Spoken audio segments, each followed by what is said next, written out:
আপনারা সবাই জানেন যে সাংবাদিক সম্পাদক মাহমুদুর রহমান সাহেব উনি একটি মামলায় জামিন চাইতে গিয়েছিলেন, তারপর উনি কারাগারে আছেন। আসসালামু আলাইকুম দর্শক শ্রোতা, এখন আমি আপনাদেরকে গুরুত্বপূর্ণ একটি ভিডিও ফুটেজ দেখাবো। দয়া করে অবশ্যই ভিডিওটি মনোযোগ সহকারে শেষ পর্যন্ত দেখবেন। শেষ পর্যন্ত না দেখে বাজে মন্তব্য করবেন না। দর্শক, মূল ভিডিওতে যাবার আগে আপনার কাছে আমার ছোট্ট করে একটি রিকোয়েস্ট, যদি আপনি এই চ্যানেলে নতুন দর্শক হয়ে থাকেন তাহলে অবশ্যই প্রত্যেক মুহূর্তের আপডেট পেতে আমার এই চ্যানেলটি সাবস্ক্রাইব করে পাশে থাকা বেল বাটনে ক্লিক করে রাখবেন। দর্শক, চলেন আমরা সেই মূল ভিডিওটা দেখে নেই। আসসালামু আলাইকুম, আশা করি আপনারা সবাই ভালো আছেন।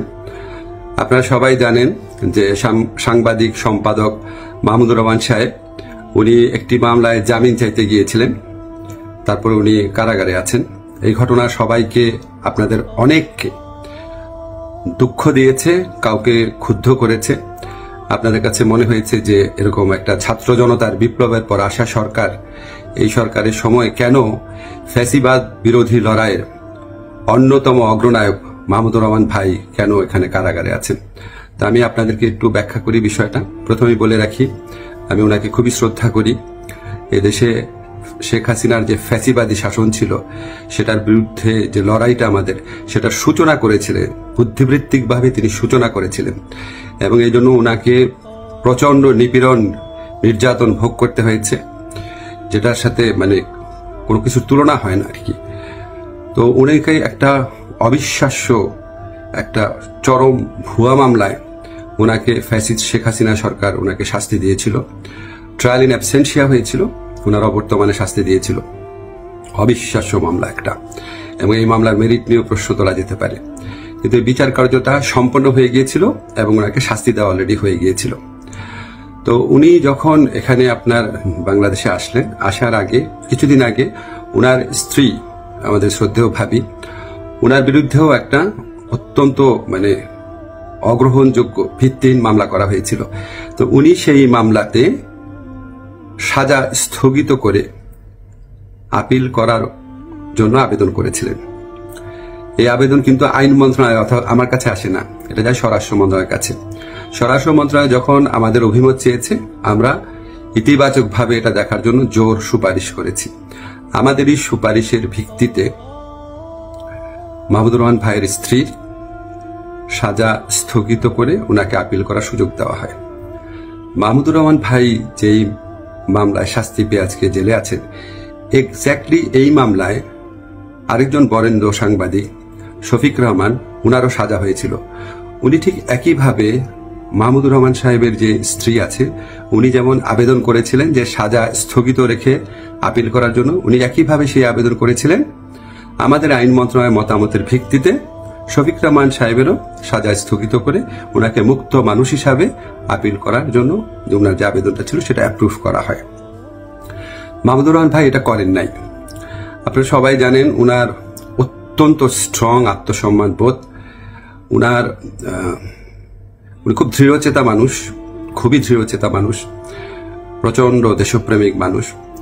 হয়তো উনার এই সমস্ত ব্যক্তিত্বের কারণে উনি মনে করেছেন উনি কোনো সাজা স্থগিতের আবেদন করবেন না, বা হয়তো যে কোনো কারণে হোক আমি জানি না, উনি সাজা স্থগিত রেখে মুক্ত মানুষ হিসাবে আপিল করার কোনো আবেদন করেন নাই। ফলে এটা করার কোনো রকম স্কোপ কোনো মন্ত্রণালয়ের, কোনো সরকারের ছিল না। উনাকে যেই আদালত এই ভুয়া মামলাতে উনাকে শাস্তি দিয়েছিল, উনি সেই আদালতে জামিন চাইতে গেছেন। আমাদের ফৌজদারি কার্যবিধিতে আছে, যদি কোনো আদালত কাউকে 1 বছরের বেশি শাস্তি দেয়, ফৌজদারি মামলা যদি 1 বছরের বেশি শাস্তি দেয়, তাহলে সেই আদালত দোষী সাব্যস্ত ব্যক্তিকে জামিন দিতে পারবে না, জাস্ট পারবে না, কোনো স্কোপ নাই। কিন্তু তার চেয়ে যে বড় আদালত অর্থাৎ মহানগর দায়রা জজের আদালত, সেখানে যদি পরে আবেদন করা হয় তাহলে সেই আদালত জামিন দিতে পারবে।